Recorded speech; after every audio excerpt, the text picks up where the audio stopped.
Great to have you with us tonight. We're continuing our series called The Right Stuff.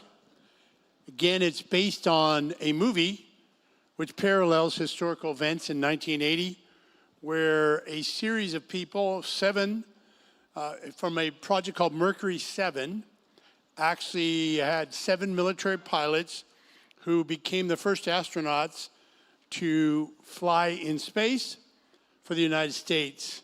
And we said to you, what does it mean? I left my clicker on the back table there.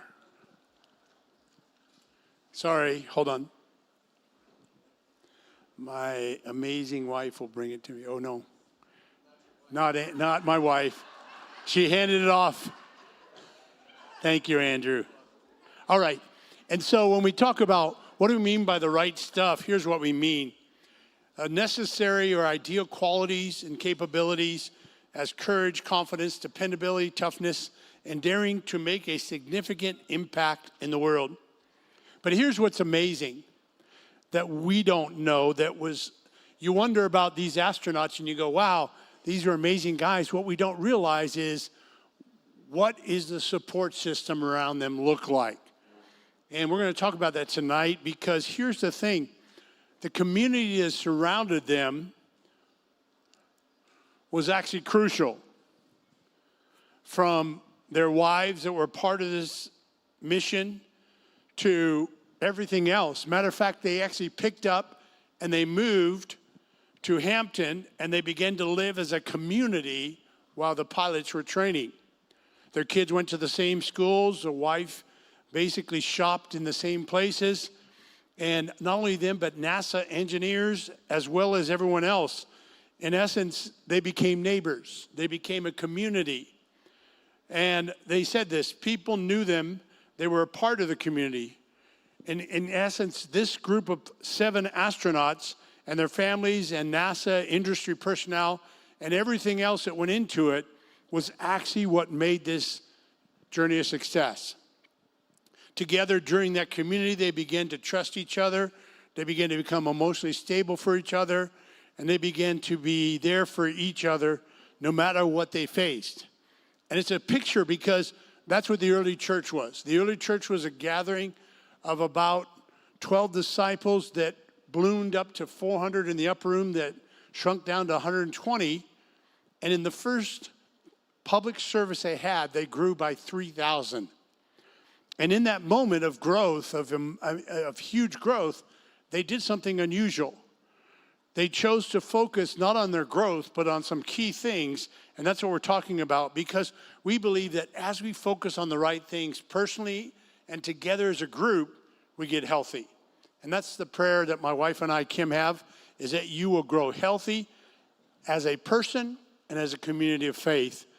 And I firmly believe everyone wants to be healthy, spiritually, emotionally, mentally, and physically. Is there anyone that just really doesn't want to be healthy? Raise your hand. Here's the thing I found, and this is what I want to talk a little bit about tonight as we get into this.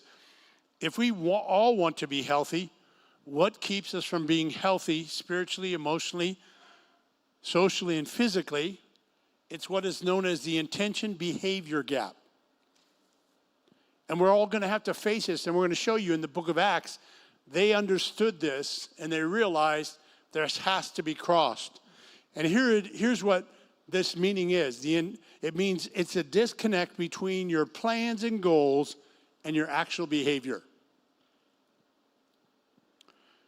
This is seen radically around the first of the year. And I said this. Health clubs spike memberships by 30% around the first of the year. And when asked, and I've had several friends in that industry, I asked, how can you sell 30% more than your club can hold? And they said, because by February, and if definitely by March, it falls off by 30%. That is intention behavior gap. And if you don't realize this, Jesus actually told a famous parable about it, and he told about 2 brothers. And he said this, the dad came to the 2 brothers and said to them, go cut the back field. And the one brother said, I'm not doing it. I'm sorry, Dad. I'm not doing it. And the other one said, I'm going to do it. And then the one who said, I'm not going to do it, got convicted and went out and did it. And the one who said, I'm going to do it, didn't do it. And then Jesus said, who did the will of the Father? The one who had the seemingly struggle and behavior at the beginning, but followed through, not the one who had the good intentions. And so, how do we get by this intention behavior gap? And why is it that we have this? And we're going to talk about that tonight. But first of all, why do we have this? And what is the struggle? And here's what there is. 3 things they've identified as a struggle for why we have intention that doesn't meet behavior. Now, I'm not going to ask you to raise your hand, but how many of you made a commitment to lose weight this year? Don't raise your hand, please. How many made a commitment to get healthy by walking or jogging or joining yoga? How many made a commitment to be more outgoing and going to events this year? All of those are intentions. Why don't we follow through? The number one reason is called the difficult decision to delay. Healthy choices are not always easy, and our system in our brain begins to go, you know what? I can do that tomorrow. How many have said, I'm not going to eat sugar now for a month? Only to come into work and someone has bought Randy's Donuts and brought them into work. Well, tomorrow I won't do that. Again, it's our struggle with what? It's called delayed gratification. Years ago, if you wanted a meal, you had to, my grandparents were raised in raised in the backwoods of Minnesota, and they grew all their vegetables. So if she wanted to have corn on the cob, you had to shuck it, you had to pull all the stuff out of it, then you had to boil the water. There was no like, hey, can I, at the county fair, can I get a corn on the cob? And then we get it right away. There was this follow through. Well, the same thing is true today. We grab what's in front of us because why? It's there. Here's the second reason, the overwhelming all or nothing thinking. How many have said this? I'm gonna limit my sweets, and then we have a day we don't. Well, that's gone. I might as well just eat whatever I want. It's this idea, if I can't do it all, I've worked as a health coach, I've worked as a business coach, I've worked at several different coaches, and one of the things I've said is, how much weight do you want to lose? I said, I want to lose 40 pounds this year. I said, do you understand what that means? Let's do the math. That's 3.25 pounds a month. Do you think you can do that? That's less than a pound a week. I think I can do that. Yeah, you can, because we just broke it up into little bitty pieces. The problem is we always look at it like all or nothing. If I blew it today, might as well just throw it out the window and we'll start again next month. And so that's the second reason. And the last one is this, negative emotional responses. And I saw this, I don't know about you, I used to watch this show, it was very entertaining, called The Biggest Loser. Anybody ever watch that show? On that show, they would try and basically lose the most weight. Inevitably, around week 7, 8, 9, there would be someone who would be like working their butt off, and they get on the scale, and it would say 0 pounds you lost this week. Anybody remember those? And they would talk to them. They said, I don't know what happened, but this happens sometimes. Sometimes you work really hard and nothing happens. Well, for us, if we work really hard and we don't get the results, then we have a negative emotional response and we go, well, I'm just going to not do that anymore. So how did the early church deal with this? It's found in our first verse tonight, Acts 2, and we're going to talk about these 5 elements that are listed in Acts 2. We're going to deal with them, number 3 tonight. How did they deal with this? Here's what they did. It said, and they devoted themselves. Do you see that? That's called the gap between intention and behavior has been closed because what? They did it themselves. They devoted themselves. The word devoted means to continue to do something with intense effort. That means the moment they did these things, the first day, 2 years later, they were still doing these things. To continue with intense effort, with the possible indication that we're going to face difficulty, and the way we get through it is by persevering. And they didn't have someone to coach them. Who did they do this? They devoted, say it with me, themselves. That was something they realized. In order for us, we're seeing God do amazing things. In order for us to grow spiritually, emotionally, mentally, and physically healthy as a group and as individuals, we're going to have to do something intentionally. And this is what it says.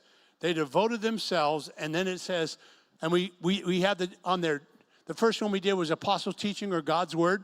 Last week we talked about fellowship with God, and tonight we're going to talk about fellowship with other believers. So let me give you the definition of this word as we go into this tonight. Fellowship is a Greek word, koinonia, which means to share in common. It's more than a distant relationship. It's an active, participating sharing in God's life and mission. An active, participatory sharing in God's life and mission. The third ingredient to this drink is they fellowship with other believers. When I looked at today's statistic and I thought, how are we doing as a community as a whole? You and I know it, but I'm going to point it out.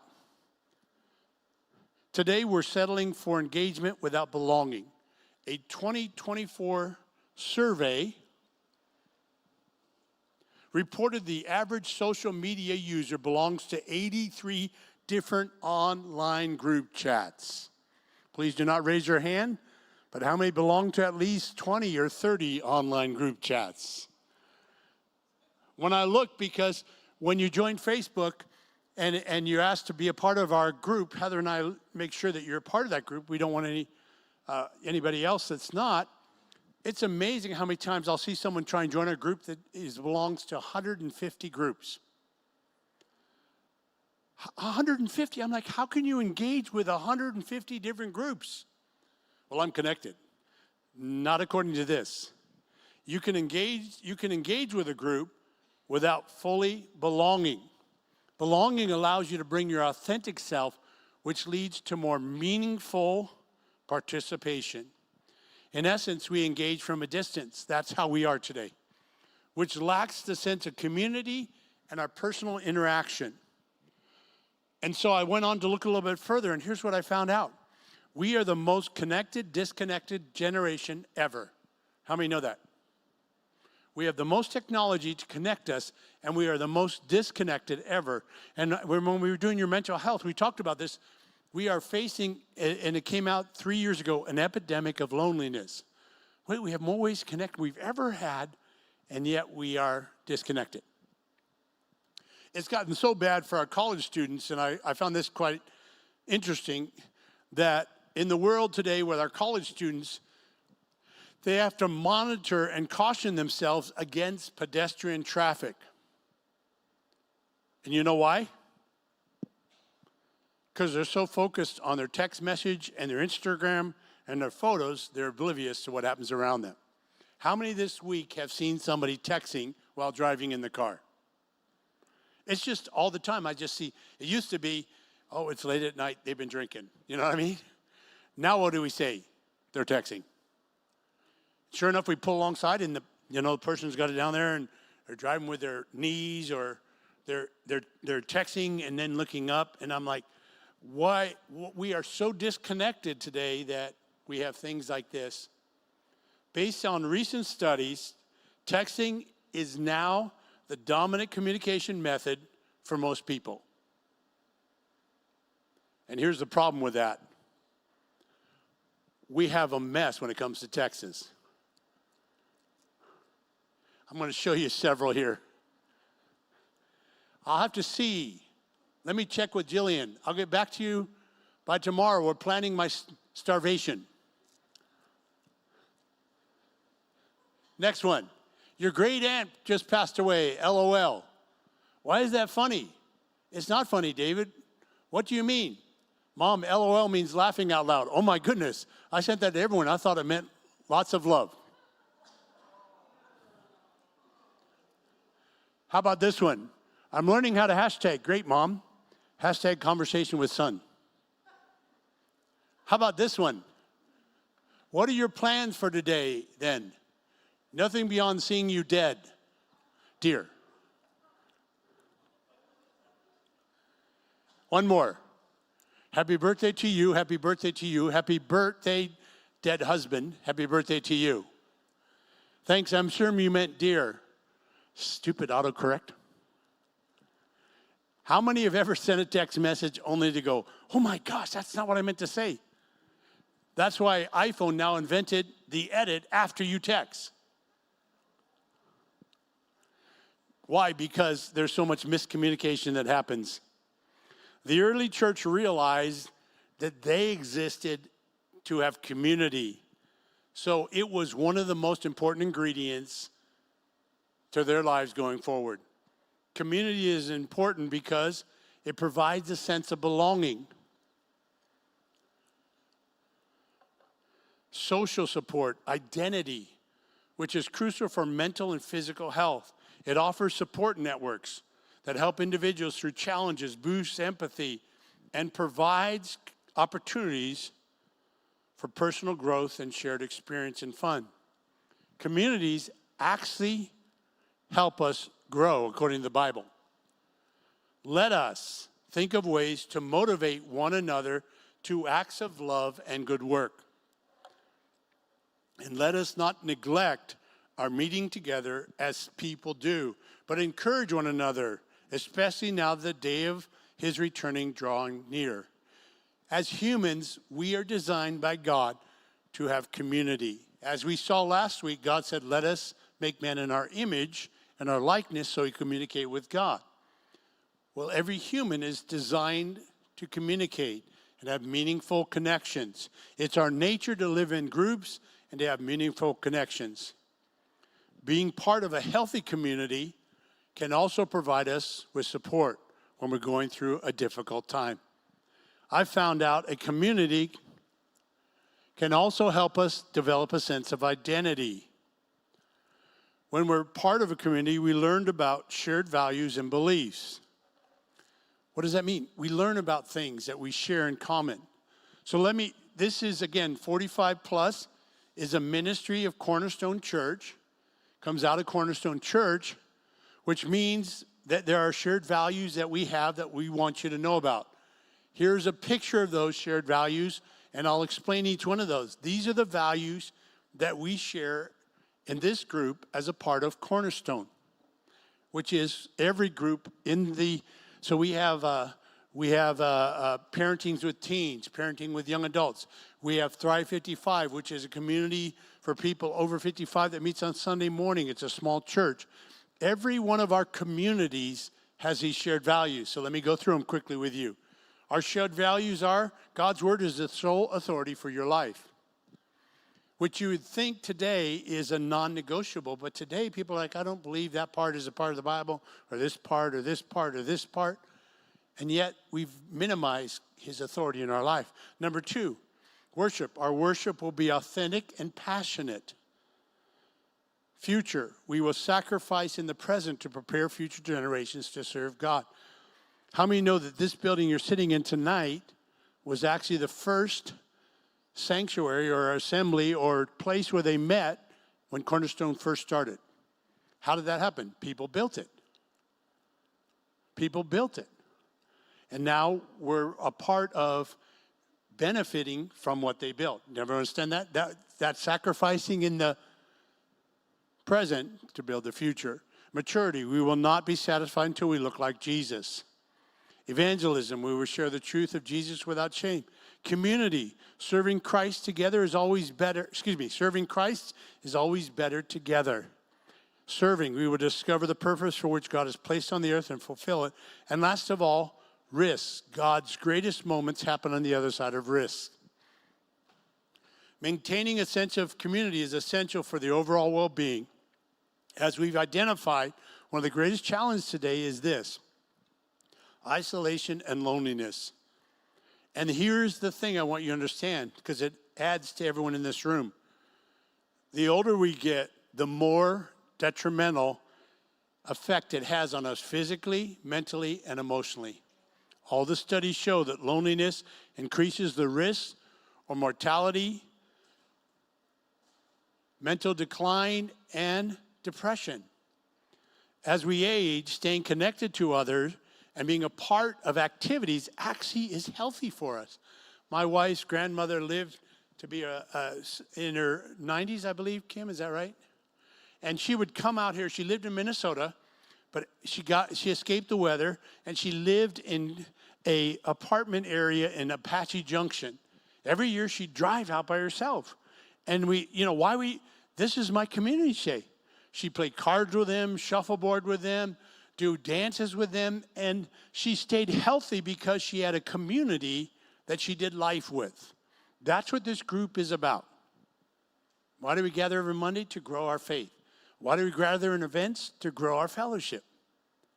This group is really about a community to walk together until whatever God has for us next, whatever that might be. And so we realize the importance of that. So I want to point out tonight 9 reasons. If I haven't sold you yet, I'll sell you on this next. The 9 benefits of fellowship. And this is why Jesus said for us to. How many realize God could have done it alone without 12 disciples? How many realize that? Why did he pick 12? And when you look at the 12, you're like, these are not the cream of the crop, right? These are not like, hey, this is my A-list. You got Peter, who is like loudmouth Peter. We got Thomas, who's doubting everything. We got Judas, who's ready to betray you for any kind of silver. These are not the top quality guys. Why did Jesus do this? Because he was modeling for us the importance of community. And that's what I want you to see. So let me go through these 9 benefits of fellowship and community. Number 1, interest. Number 1 is interest. A community is a group of people with a common interest or shared goals. We just talked about that. Communities give us the idea, gives us the opportunity to share ideas and talk about things that may not be in our everyday life. At the end of every one of these meetings on Monday night, we always have table talk, so that you have a voice to share what you believe is what God is doing. It gives us opportunity to what? To have a voice, to have meaning, to have value, to have some interest that we are able to share with others and they benefit. I have been a part of these kind of table discussions for years. And here's what I found. I always learn something new because somebody sees it a different way than I do. And being together in community allows me to go, I like that. I've never seen it that way. There's actually it's a common emotional understanding of this term and this view is, for instance, if I pointed out to you a specific type of red car, like a red Kia Soul, and I said, look at this red Kia Soul. It is beautiful. You know what happens the rest of this week? You see them everywhere. I didn't even notice them before. The fact that I pointed it out allowed your interest to expand and you begin to see them. Coming together allows our interest to expand. Number 2, knowledge. Here's what I found out. You know what this room is rich in? Knowledge. You all have life experience that can help someone else. There's so many times I've heard someone say, hey, I wouldn't do it that way, I'd do it this way. And I'm like, thank you. I wouldn't use that guy, I'd use this guy. Thank you. I wouldn't do that test they're asking you to do. Here's a better test that gets you the same results. You know how many times I've helped somebody with some of the tests I've had taken? There was a period of my time, physically wise, they couldn't figure it out. And so in my early 40s, I went through 4 major tests in 4 weeks, one every week. From MRI to several other ones. And a sonogram as well, several other ones. And when I finally did, a guy was going through the same thing. I said, well, skip these first 2 tests. They didn't do anything. And he said to me, thank you. That would have cost me a lot of money and wasted a lot of my time. My experience helped him avoid those things. Every one of you has experience and knowledge that can help someone in the room. That's what is happening through what? Community. Meaningful relationships.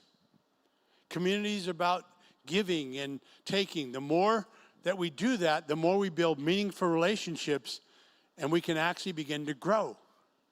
We can build meaningful relationships. Some of the best relationships I have were out of settings like this, where someone said, hey, why don't you sit at this table? I'm like, well, I don't know anyone there. And I remember sitting there and like, wow, these people are interesting. Some of them are different than me, but I really kind of like what's going on. I've always said this before, and I say it again. If I never would have met my wife, there was 3 shows I would have watched every night: ESPN, ESPN2, and Fox Sports. Now I watch DIY, House Hunter International, Lakefront Property. I mean, my list grew by 4 times because what? She brought to me certain things I would have never looked at, and I'm like, I kind of like that. But left to my own self, think of it this way. What is a community like this? It's a spice rack. And some of you just like salt and pepper because you haven't really tried some good spices. And all of a sudden you're like, wow, I think I like this. So let me ask you this. How many have met somebody here that is a friend now today? Raise your hand. See, it's community that what? Exposes us to meaningful relationships. It can also keep us from bad relationships. As 1 Corinthians 15:33, do not be deceived. Bad company ruins good morals. Number 4, the 4th reason, and the 5th and 6th reason, education. Community is great as an educational resource. Do you know how many times I've been in community when we were raising our kids, and they're like, hey, don't join that team. They're not good. You know, that group that's got that team. Join over here. This is going to be better. Let me give you an example of this personally. My son is a big boy. He's like his dad, and we thought, man, he tackle football. This would be great.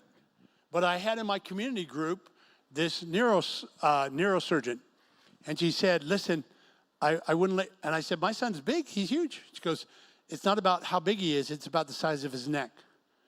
Until it gets, and she gave me the formula, this size, it's actually damaging for him to play tackle football. I would have thought it was okay. So he played flag football until he was in 9th grade. And all my friends are like, why aren't you playing tackle? Because I have a neurosurgeon who told me why. Knowledge was gained by what? Community groups. Connection and belonging is a benefit of being together. Together is so central to our human experience. We are created as social people by God. We crave interaction with people, and communities give us that opportunity to meet people. That's why I love this community. It's a good-sized community. It's not 4 or 5 people that you're afraid to get involved with. Number 6, opportunities. A community is composed of people who know and care about each other and their well-being and their safety. Not the whole room, but those around you. This is good because it gives us opportunities to improve ourselves. And it also provides networking that comes organically. A lot of the people I've helped in life have come through networking. There's a great book, it's called Givers and Takers. I love it. It's by Adam Grant, and he talks about how people with large social networks that are givers actually thrive in life because they're like, hey, let me introduce you. Just tonight, Dave was talking to me. He works in home improvements and other things. He goes, hey, you found a painter. And I'm like, yeah, I do. I like him. Here's his number. Now Dave has a painter to refer other people to that he didn't have before because of what? Opportunities, because of community. So let me give you an example of this. In this room, I imagine there's people this is how I found my wife and I, we have another community. This is how I found I needed a roofer. There was a part of my roof that was needed to be fixed, just a corner, and everyone wanted to charge me $15,000. So I called one of my friends in my community group, and they go, hey, this is who we use. I said, okay. They came out, they looked at it, I said, no, this is only going to cost you $650. Opportunities because of community. Now, how many know we're not here with business cards handing them out to each other? We're not that kind of place. But what I love is we all have connections of something that's been successful that we can help someone else out, which comes together in a group this size. The next thing, the next three. Influence. Sometimes we get into a habit that's not healthy, and it's community that pushes us to move forward. Someone reaches out to someone and said, hey, I haven't seen you in the last 3 weeks at 45 plus. Wanted to just check on you, see how you're doing. And we show up the next week. Why? Because that person got us over the hump. That person influenced us to become and stay a part of community. You know what I've heard since I've been here? This is what I've heard, and Gary can kind of confirm this. Oh yeah, I used to go, but I don't go anymore. I'm like, well, where are you going? I don't go anywhere now. Wait a second. Community, somewhere, and I understand, the ball was dropped and we lost you. But when you come back, we're going to keep you.